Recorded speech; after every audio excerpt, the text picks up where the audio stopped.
Hello, everybody. My name is Pablo Wojtkowski. I'm a faculty member at Northwestern University and the director of the Center for Latinx Digital Media. Thank you so much for joining us for today's weekly virtual seminar of the Center. It's really a pleasure that you are here with us today. The mission of the Center is to create knowledge about digital media in Latinx and Latin American communities across the Americas. Today's speaker is a leading scholar in this space. Mauro Porto is Associate Professor of Communication at Tulane University. Yena Lee, a doctoral student at Northwestern and an affiliate at the Center for Latinx Digital Media, will introduce Mauro in just a minute. I'm delighted to note that this quarter, our series is co-sponsored by the Alice Kaplan Institute for the Humanities, the Buffett Institute for Global Affairs, the Center for Global Culture and Communication, the Department of Communication Studies, the Department of Radio, Television, and Film, the Latina and Latino Studies program, and the program in Latin American and Caribbean Studies. But before we go into the seminar, I'd like to start by acknowledging that Northwestern is a community of learners situated within a network of historical and contemporary relationships with Native American tribes, communities, parents, students, and alumni. It is also in close proximity to an urban Native American community in Chicago and near several tribes in the Midwest. The Northwestern campus sits on the traditional homelands of the people of the Council of the Three Fires, the Ojibwe, Potawatomi, and Ottawa, as well as the Menominee, Miami, and Ho-Chunk nations. It was also the site of trade, travel, gathering, and healing for more than a dozen other native tribes, and is still home to over 100,000 tribal members in the state of Illinois. It is within Northwestern's responsibility as an academic institution to disseminate knowledge about Native peoples and the institution's history with them.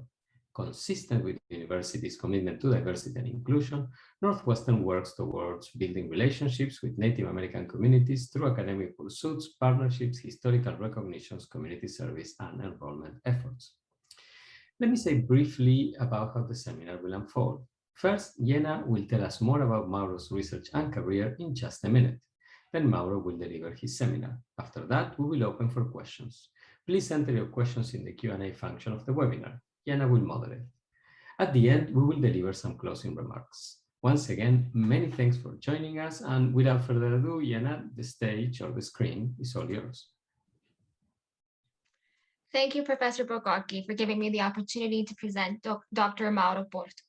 Dr. Porto is an associate professor from the Tulane University's Department of Communications, where he is associated with the Stone Center for Latin American Studies and the Brazilian Studies program. He is a prominent scholar of political communication and has written extensively about the linkages between media and democratization with a focus on Brazil. His research has examined the political dimensions of communication practices and genres, including journalism, telenovelas, political advertising, presidential debates, and social media. He has published 2 books, including Media Power and Democratization, TV Global, and the Dilemmas of Political Accountability, published by Routledge in 2012. His research has been published in Media, Culture, and Society, and International Journal of Press and Politics, Political Communication, Television, and New Media, and many other global academic outlets. Dr. Porto is currently working on a book project about the role of media representations and the rise of far right in Brazil, emphasizing the intersections between media representations, whiteness, and middle-class resentment. Please join me in welcoming Dr. Mauro Porto.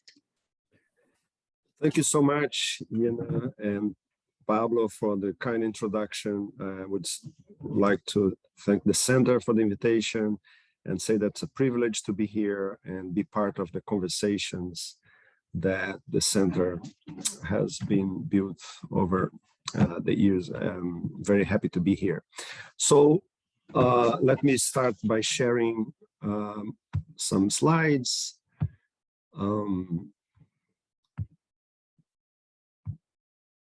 So the title of my presentation is Whiteness and the Rise of the Far Right in Brazil, Affirmative Action and Middle-Class Backlash in the news magazine Veja. Between 2015 and 16, large demonstrations took place in Brazil against the Workers' Party, or PT, following major corruption exposés involving former President Lula da Silva and other PT leaders. Protesters took to the streets to demand Lula's imprisonment and the impeachment of his successor and Brazil's first female president, Dilma Rousseff. Congress started impeachment proceedings by accusing Rousseff of budget manipulation, suggesting that her administration filled holes in its accounts by taking loans from state banks without congressional approval. Such peddling of budget funds was the main offense that the opposition used to justify Rousseff's removal, but it clearly did not qualify as the kind of high crimes and misdemeanors required by the Constitution for impeachment. Despite of this, Rousseff was formally impeached in April 2016.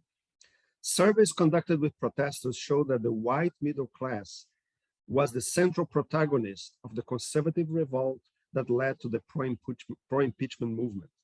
Protesters were more affluent, more educated, and whiter than the general population.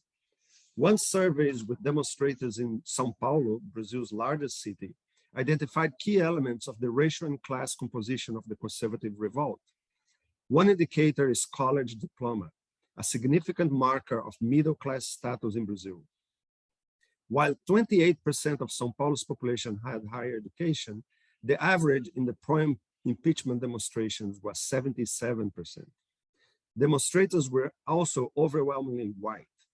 While 48% of São Paulo's population is white, the average in the pro-impeachment demonstration was 75%.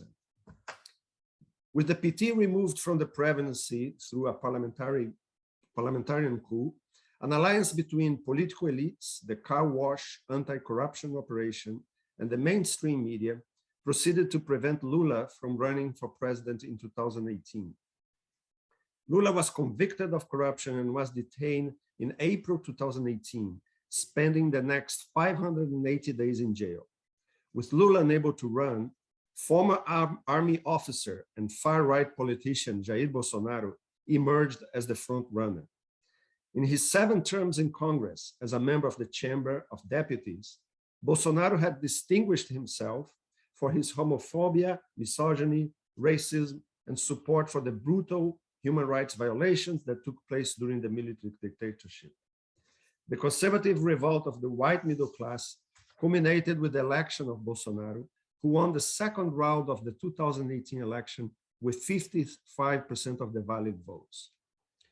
When witnessing the conservative revolt established around 2015, and that culminated with Bolsonaro's election, some questions struck me as particularly puzzling.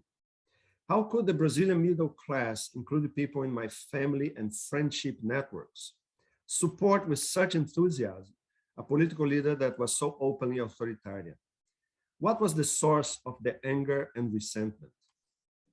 I argued that policies implemented between 2003 and 2016 during the presidencies of Lula and Rousseff threatened to erode important social closure mechanisms that have defined middle-class status and white identity in Brazil, generating widespread anxiety. This presentation focuses on one of these policies, affirmative action for higher education. I argued that such policies established a significant status panic among members of the white middle class. Such arrest, in turn, played an important role in the rise of the far right and in Brazil's process of democratic decay. Based on analytical categories from sociologist Max Weber, I argued that in the historical formation of Brazil's white middle class, educational credentials, especially college degree, have established an important social closure mechanism. Higher education has allowed white Brazilians to restrict access to middle-class status, enabling the exclusion of outsiders, especially Black and poor citizens, from well-remunerated occupations and advantageous social positions. As several authors have noted, access to universities play a central role in defining middle-class status in Brazil. In fact, public opinion surveys reveal that Brazilians consistently identify the college diploma as the most important requirement to establish middle-class status. In the 1960s and 70s, the military dictatorship established a form of segregation between those who depend on the declining public school system and those who can afford private school. This system emerged when the authoritarian regime neglected primary and secondary education while lavishing resources on higher education. During the dictatorship, inflation severely eroded the salaries of public school teachers. And by the 1990s, after Brazil's democratic transition, their earnings were at the bottom of the formal employment scale. The result was the rise of a stratified educational system that includes private education for the wealthy and the middle class, while most Black and poor Brazilians only have access to a public education system that's generally of lower quality. Because of this stratified system, the children of families who can afford private primary and secondary education had much greater chances of passing the entry exams for public universities, which are free of charge and of better quality. The expansion of higher education during the military dictatorship disproportionately benefited the white middle class. At the end of the 20th century, the whiteness of the higher education system was evident. While only 2% of non-whites had college degree in 1997, 10% of whites had acquired a college diploma. Brazilian whites had become clearly dominant in the acquisition of a credential that was essential for middle class ascension and reproduction. This situation would change only in the 2000s, when several PT-backed public policies brought significant changes to higher education, improving access of Black and brown Brazilians to college diplomas. Such affirmative action programs for college admission started before PT's rise to the presidency. The first implementation of such programs started in the state of Rio de Janeiro in 2000 and 2001, when the Legislative Assembly adopted laws establishing quotas for Blacks and for public school students in the admission processes of 2 public universities. Despite controversies, the quota system continued to expand. The number of public universities adopting the practice increased from 24 in 2005 to 73 in 2012. As a result of these policies, the racial profile of college students became more representative of the national population. In 2013, the percentage of Black college students was roughly the same of that of Blacks in the national population. Black and brown youth accounted for 39% of the college population in 2013, a proportion that's lower than the national average at the time of 43%, but which represented an unprecedented increase in the access of people of color to higher education. Academic, media, and intellectual elites exercised a protagonist role in opposing racial quotas for college admission. In 2006, Ali Kamel, the head of TV Globo's news division, Brazil's largest media conglomerate, published a book entitled "We Are Not Racists." The book claimed that race-conscious policies like affirmative action created a false racial polarization in a country that was characterized by the absence of racism. Also in 2006, a group of university professors and college and political leaders delivered a manifesto to the president of the National Congress, arguing that the approval of the proposed quota law would create a racialized state, undermining equal protection under the law. 2 years later, in April 2008, another group of public figures opposing affirmative action delivered a manifesto to the president of the Supreme Court, reiterating the arguments of the previous manifesto and adding that quotas would create racial distinctions like those established by Jim Crow laws in the US, by South Africa's apartheid, and by Nazism in Germany. Conservative political forces canalized this growing discontent. In 2009, the right-wing political party, Democratas, filed a legal action with the Supreme Court, asking the High Court to declare the affirmative action of the University of Brasilia unconstitutional, and consequently extend the declaration to all similar programs based on racial quotas. On April 2012, the ministers of the Supreme Court unanimously rejected the action by affirming the constitutionality of racially oriented affirmative action programs for college admission.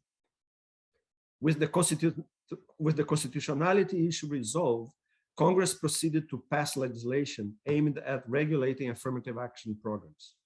On August 2012, the Brazilian Congress adopted the Quotas law, establishing a federal regulatory framework for affirmative action in public universities. The consolidation, expansion, and legalization of affirmative action for college admission was a remarkable shift in a nation dominated by narratives about the absence of racial discrimination. This presentation examines news coverage of affirmative action for college admission by the weekly news magazine Veja. Veja occupies an important position in Brazil's communication landscape. The magazine was launched in 1968 by Grupo Abril, a media conglomerate owned by the Chivita family. By 2010, Veja had become the most influential outlet in Brazil's print media sector, with more than 1 million copies sold every week, a significant readership considering that the average daily circulation of the largest newspapers did not reach 300,000 copies. Veja has maintained its dominant position in more recent years with similar circulation numbers. Veja's journalism model has important peculiarities. The magazine differentiates itself from other publications by providing its readers with interpretations and opinions about the week's most important facts and events, taking up the role of a spokesperson or a guardian angel of the middle class. To build a unified narrative about the week's events, the magazine's newsroom is organized hierarchically, with editors exerting unusual high levels of control of reporters in the newsmaking process. The result is the production of reports and opinion columns that tend to build a single interpretive frame, which works to marginalize or meet alternative viewpoints. This table presents all items about affirmative action for college admission published by Veja in a 7-year period from January 2006 to December 2012. The period begins with the rise of a more vocal and organized opposition to the racial quota system, marked by the publication of Ali Kamel's book and by the launching of the Anti-Affirmative Action Manifesto. The end year of 2012 includes 2 major developments: the Supreme Court ruling about affirmative action and the passage of the Quotas law by Congress. The period also includes the main expansion of quota mechanisms for college admission, when the number of public universities adopting the practice increased from 24 in 2005 to 73 in 2012. Veja published 100 items with an average of 14 per year. The number of items is close to the average between 2006 and 9, declines sharply in 2010 and 11, and achieved its highest point in 2012. The results suggest that Veja's attention to the topic seemed to be driven by major developments in the period, including, in 2006, the emergence of the Public Manifesto and Ali Kamel's book, and after a sharp decline in 2010 and 11, the record number of items in 2012 reflected the Supreme Court's ruling on affirmative action, the approval of Quotas law by Congress. The analysis classified the valence of the content items according to 3 possible positions in relation to the quotas for college admission: favorable, unfavorable, and neutral.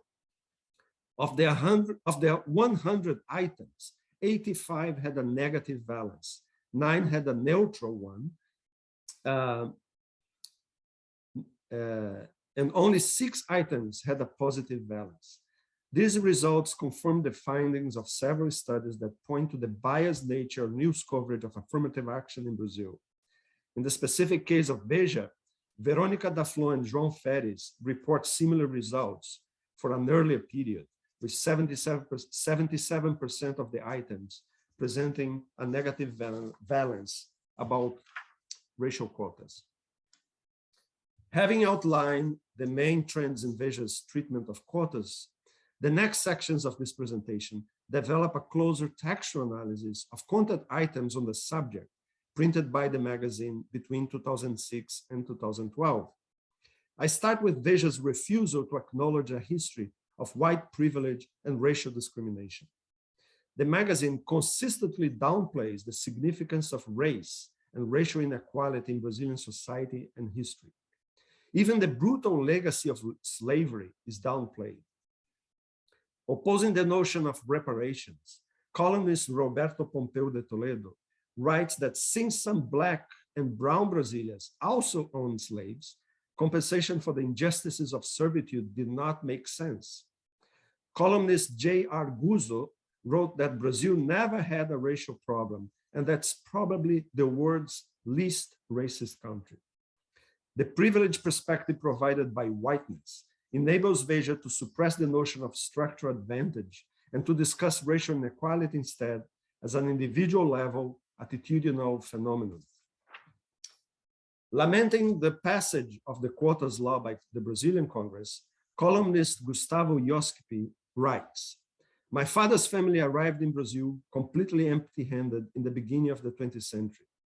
My mother's family disembarked, run away from Nazism. In both cases, therefore, well after the abolition of slavery. If the racial and economic quotas law for universities is sanctioned by the president, I keep imagining what I and millions of Brazilians with a similar history would tell my son if he was excluded from a vacancy in a federal university to benefit a Black or indigenous with worse academic performance. There would be nothing to say." The columnist then goes on to write, and I quote, "I hope the militants of the Black cause do not deceive themselves. This bill is not a major victory, but a small curtain. First, because Brazilian racism is not caused by government policies that need to be reverted, as in the American case, but by attitudes of intimate forum, of part of our fellow citizens. The granting of quotas will not change this prejudice, and it runs the risk of making it worse." End of quote. Iosquipi indicates the inability or unwillingness of privileged Brazilians to address the structural causes of racial inequality and to understand the nature and goals of reparatory policies. The main goal of reparations is not just to address the accumulated privileges of the direct descendants of slave owners. These policies emerge instead as a response to how past injustices shape contemporary inequalities, advancing concrete measures to redress them. Thus, the important question for white Brazilians is not if their ancestors owned slaves or not, but whether the institutions built by white Europeans and their descendants, including but not limited to slavery, benefited their forebears in the past, even if they did not own slaves, and continue to reinforce white supremacy in the present. Moreover, by focusing on individual expressions of racism that characterize, and I quote, attitudes of intimate forum, Iosquipi misses the main justification for affirmative action. As Robert Stam and Ella Shohat note, the goals of reparations are much wider, interrogating whites' willingness to address the cumulative benefits they enjoy, such as preferential access to higher education. This alternative perspective is succinctly articulated by a few letters from readers published by Veja in the period that express support for racial quotas. It's important to stress that only 4 out of 61 letters expressed support for affirmative action. Excuse me. One of such letters, published in 2010, stated, "I support the racial quota system. The state must consider the slavery regime that marginalized the Black population and entailed severe social wounds. By implementing the quota system, there is no offense to the Constitution, since the state is implementing positive discrimination aimed at achieving substantial equality." Veja's news stories and opinion columns consistently marginalize these arguments. Iosquipi's column and many other texts from Veja also contribute to generate resentment by suggesting that there is a significant difference between the academic performance of students who access higher education through the racial quotas, known in Brazil as cotistas. This was a viewpoint often expressed by the news magazine. For example, in a special feature published in 2009, mathematician Renato Pedrosa predicted that the scores of cotistas in the entry exams of public universities would be up to 25% lower than those accepted according to, and I quote, merit. These predictions failed to materialize. Several studies have demonstrated that courtistas do not have significantly lower scores in the entry exam for public universities when compared to students that access them via general admission. Yoskipi and other members of Veja staff consistently suggested that the adoption of racial quotas could make racial prejudice worse. In this and many other ways, he and his peers created a self-fulfilling prophecy, preventing readers from understanding the rationale for reparatory policies and disseminating resentment about their allegedly negative effects on the lives of middle-class Brazilians. In the 7-year period under consideration, Veja consistently put forward the argument that the adoption of racial quotas would result in an artificial process of racialization in a nation allegedly characterized by the absence of racial conflict. According to the magazine's narrative, racialization would generate racial hate and conflict, representing a major threat to Brazilian democracy. Veja presents racial quotas as an American invention that does not make sense in the Brazilian context. According to Veja, such importation of foreign practice would generate racial tensions in Brazil. In an opinion column entitled "The Racial Stupidity," journalist André Petri argued that racial quotas were a serpent egg aimed at creating a racial identity that negates the originality of Brazilian miscegenation as a founding feature of the nation's identity. He goes on to argue that inequality in Brazil is social against the poor rather than racial. The argument that affirmative action would result in resentment, racial hate, and heightened political conflicts was reiterated by several reports. The argument is detailed in the news story Invitation to Racial Hate, published in 2006. Journalist Alexandre Outramari reports on the manifesto in favor to racial quotas, against racial quotas that was signed by public figures and delivered to Congress. The report argues that racial quotas will cause not only more inequalities, but also racial hate. As evidence, Outramari mentions that a group of Blacks invaded the University of São Paulo, creating turmoil. The journalist offers no details about the episode, but he concludes by stating, and I quote, "It's just a spark. The bulk of the racial conflict, if the insanity prevails, is still to come," end of quote. Veja continued to project several discrete episodes of intolerance and violence as significant evidence of an emerging wave of racial conflict and racial hate. What's the source of this nightmarish fear expressed in the pages of Veja? The notion that affirmative action would lead to racial conflict and racial hate reflects the fear of Blackness and Black ascension that characterizes Brazilian whiteness. Such fear has well-established historical roots. In her insightful analysis of racial discourses in the end of the 19th century and early 20th century, Célia Maria de Azevedo highlighted the centrality of sentiments of dread about Blacks in whites' racial attitudes and conceptions of national identity. The specter of the Haitian Revolution, for example, heightened the panic about the possibility that slaves could violently rise and destroy the social order built by white supremacy. Intellectuals like Pereira Barreto wrote newspaper columns alerting that the abolition of slavery would unleash, and I quote, "a black wave," end of quote, that would dump in society a horde of semi-barbarian men without any direction or social goals. Veja's coverage reflected and reinforced the historical fear of Blackness that characterizes Brazilian whiteness.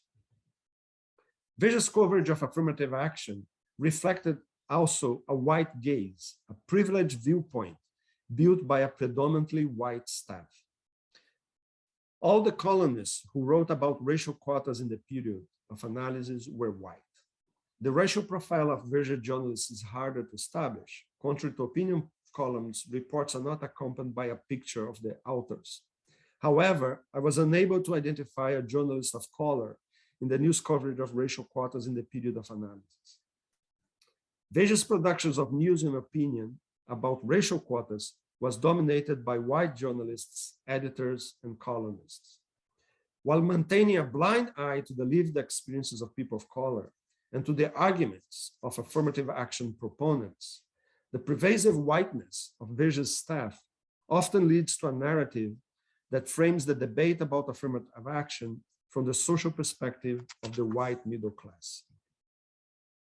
Reiterating Veja's common argument that racial quotas will lead to racialization, racial conflict, columnist Leah Luft wrote, "In the public universities, a battle starts around quotas. Students who did well in the entry exam, and only those who have children and grandchildren in this situation know the sacrifice, the discipline, the study, and the implicated costs, are rejected in favor of those who had worse performance, but who have African ancestry or come from public schools.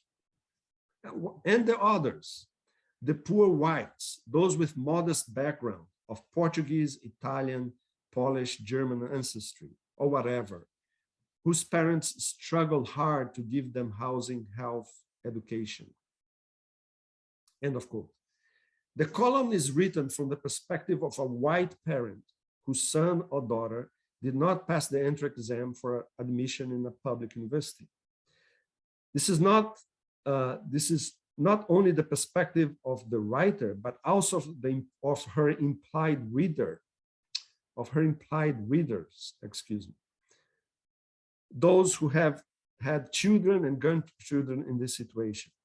Having established this privileged position, the author proceeds to deploy arguments that frame racial quotas as unjust.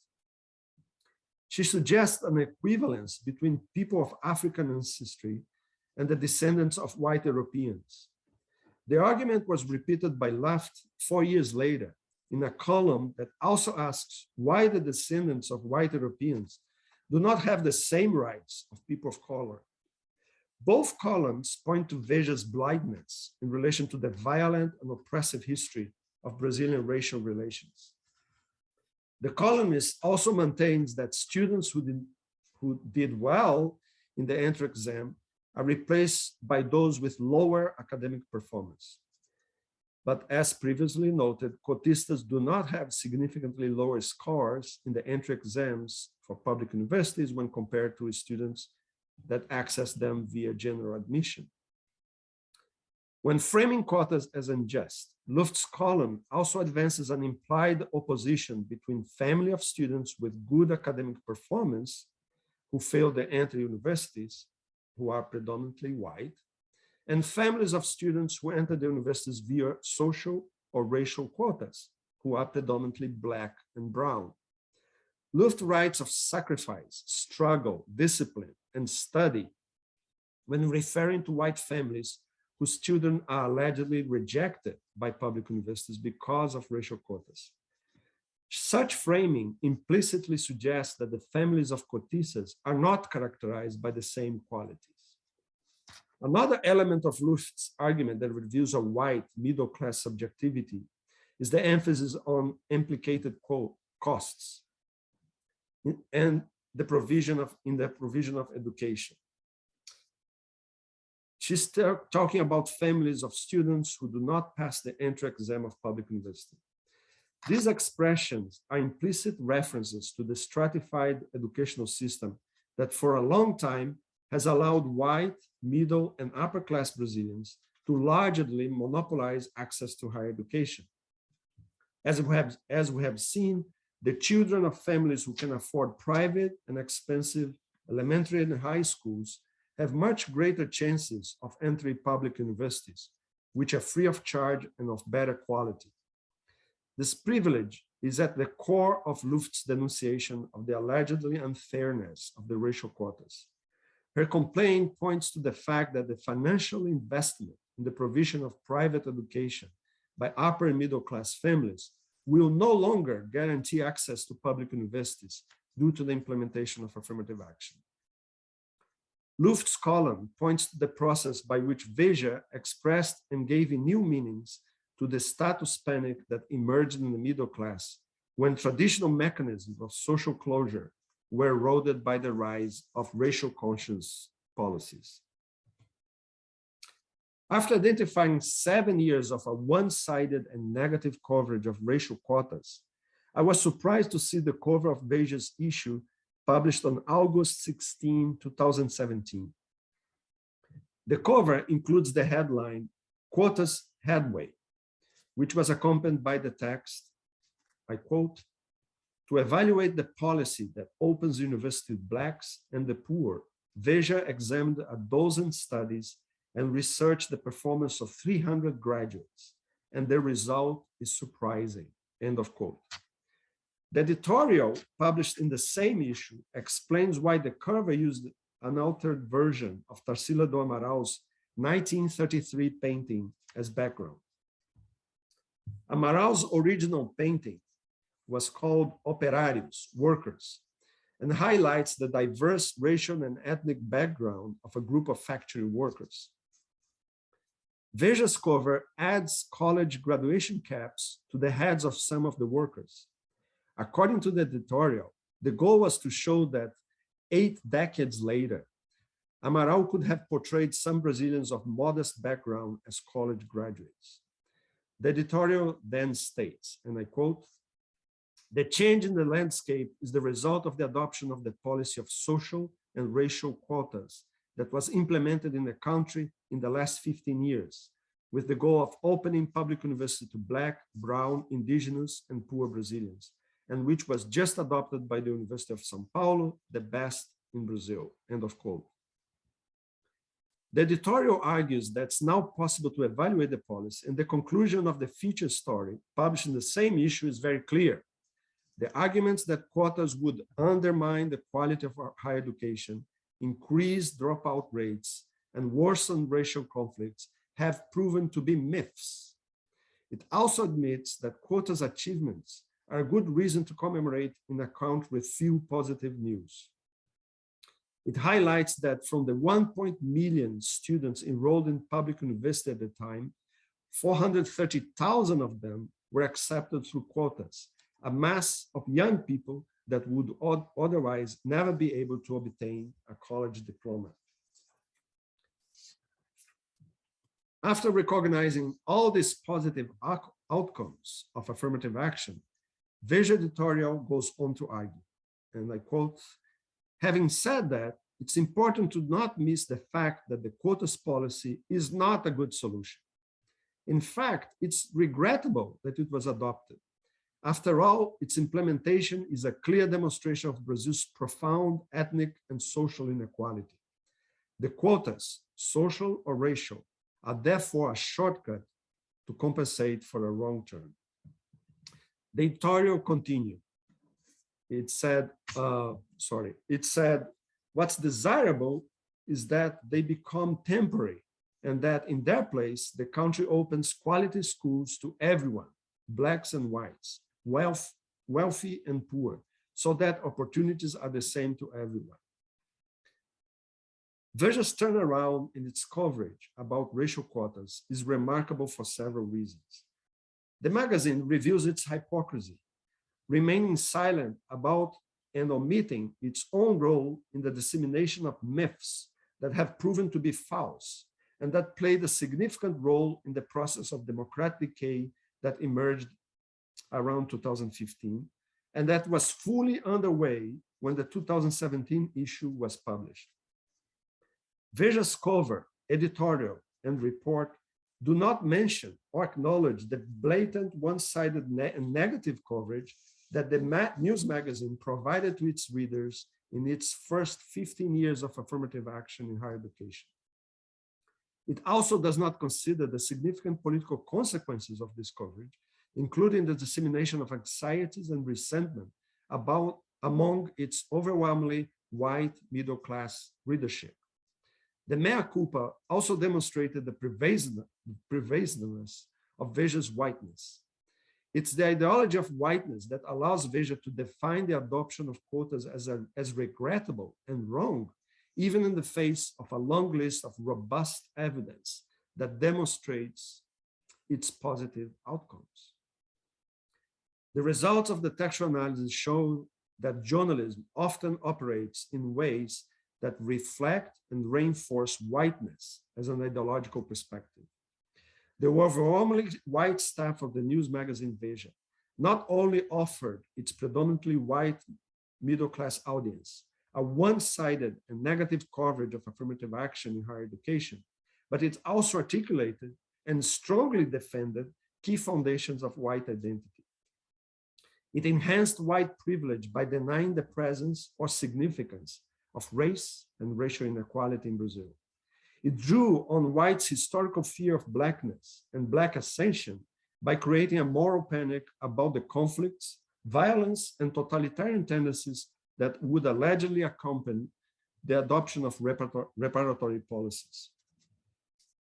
Veja also framed debates around racial quotas for college admission from the subjective position of its predominantly white and affluent audience, spreading major anxieties about quotas' negative impact on the status and future of the middle class. In this and many other ways, Veja contributed to build a status panic in the white middle class that played a significant role in the Conservativ revolt that culminated in the 2018 election of Jair Bolsonaro. Thank you.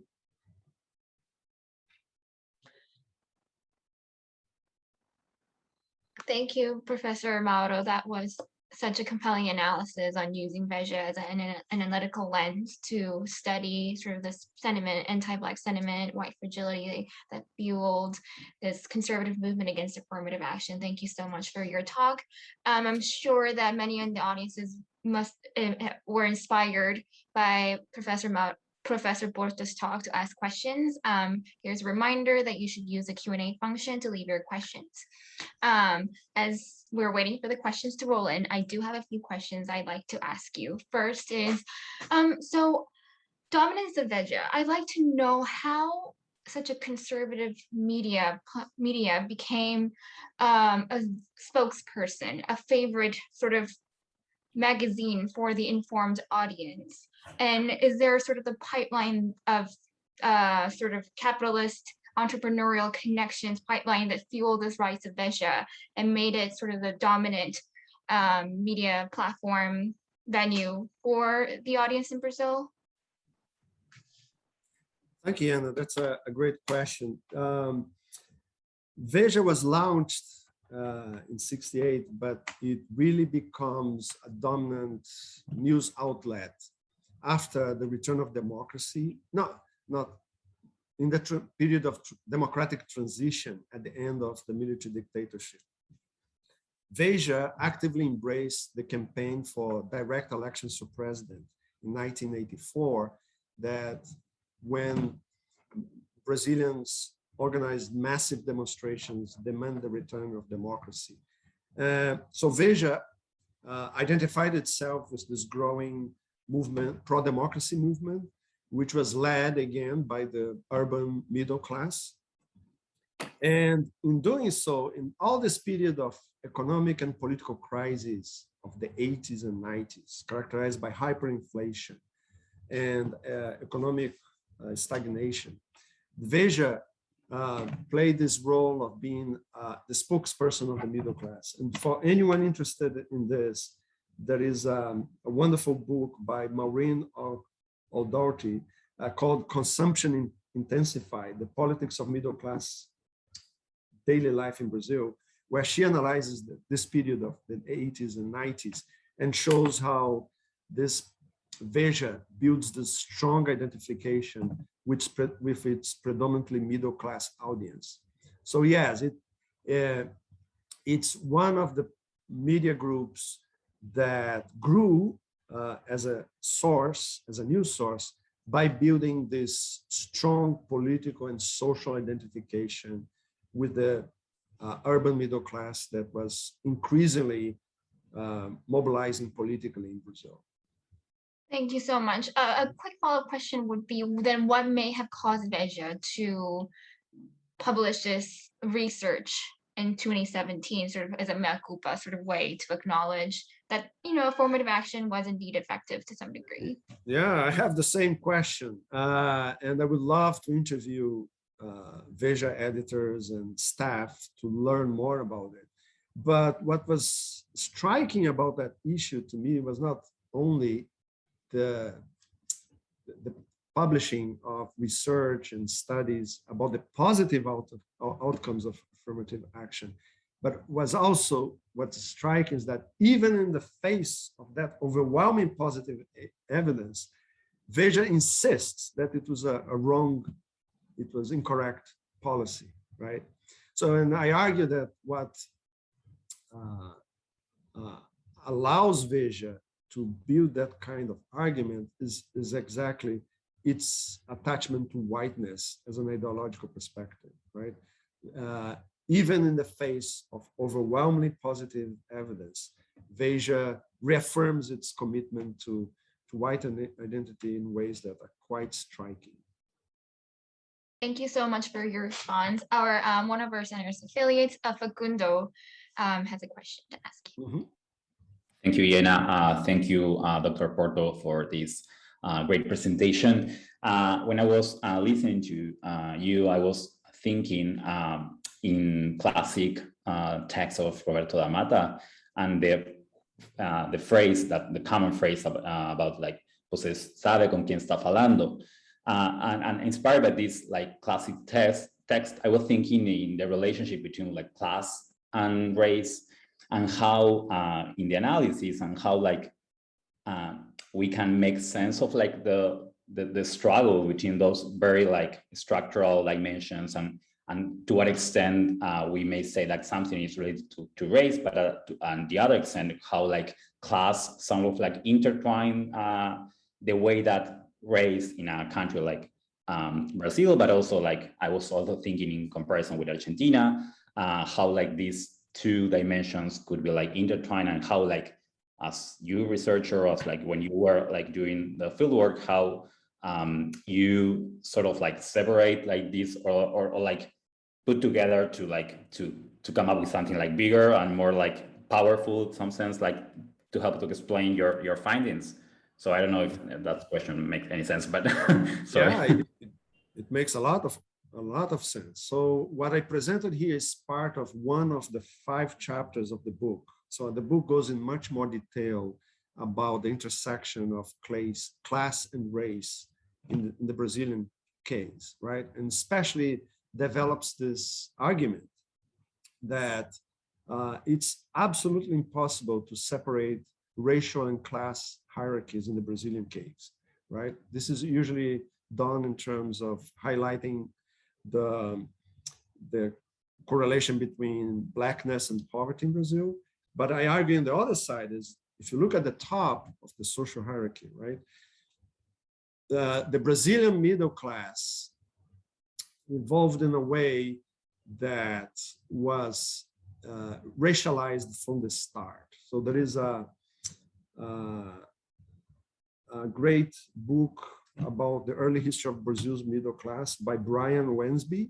It's called Intimate Ironies, and where he shows that from the start, becoming middle class in Brazil was almost a synonymous of being white, and that whites benefited from this system of racial hierarchy, from accessing middle class jobs, from accessing the education that was required for ascension.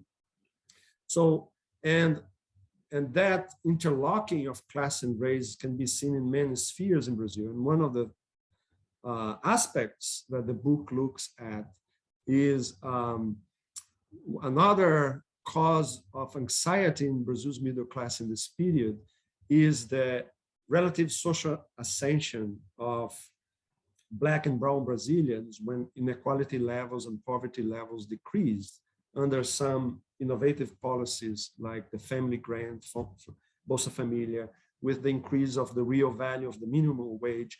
What happened is Black and brown Brazilians started to occupy spaces and practices that used to be monopolized by the white middle class. And that includes the ability to go to shopping centers, the ability to travel by plane, the ability to go to restaurants, and that creates major anxieties in the middle class, because they saw the social and historical basis of status being eroded by the relative social ascension of these low-income Brazilians who were predominantly Black and brown. So the book goes in much more detail about this intersection of class and race, which I think has been largely neglected in studies of Brazil's racial relations. And I think, and the book also draws heavily on critical whiteness studies to highlight the intersection of class and race, and also in Weberian categories like status groups and social closure, to highlight how status, class status and race are interlinked in Brazil. Thank you so much, Professor Porto. We do have a question from our audience. One of our audience members, Danielle, asks, thanks for the talk, Professor. Which role do you see this conservative media in Brazil seeing itself as having? First, either or, as outlets set out to convince readers and society, or one that attempts to reinforce previous beliefs by the white elite? I would say that, as you know, I still an old Gramscian that holds to the value of thinking about hegemony and how hegemony is built and reinforced. And Gramsci called attention to the contradictions of the ideological field. And I would say that Veja does both. It both attempts to persuade its readers and its audience of a certain interpretive frame, and that's very clear, as I mentioned.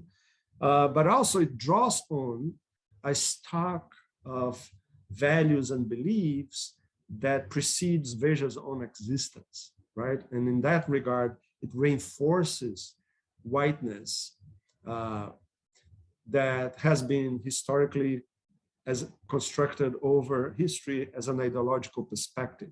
So I would say that the news magazine does both. It both tries to persuade its readership of a certain interpretive frame, of a certain position, but it also reinforces well-established historical sets of beliefs, which I call whiteness. Thank you for the response, Professor. We do have another question from, I'm not sure if I'll be pronouncing the audience member's name right, but I'll try my best, Jasmeet. And they ask, Professor Porto, thank you very much for such a stimulating presentation. I am asking this question from my viewpoint on the Indian affirmative action.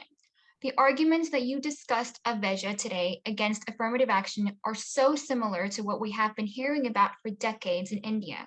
It will lead to caste tensions. Merit will die with similar emotive tones, like Leah Luth's. I'm wondering, why have we failed as academics or liberal or progressive journalists, politicians, etc., to make a counter viewpoint in public more salient? That affirmative action is so useful as a tool to remove education, class inequalities that we cannot even compare students from public schools and those of private in terms of accessing skills and opportunities, or even the neighborhood environment that Black and brown people grow up in compared to whites. Why aren't these arguments common knowledge in the media across different countries? Wow, what a great question. Well, I hope my book will have some heuristic value and help us think through comparatively, right?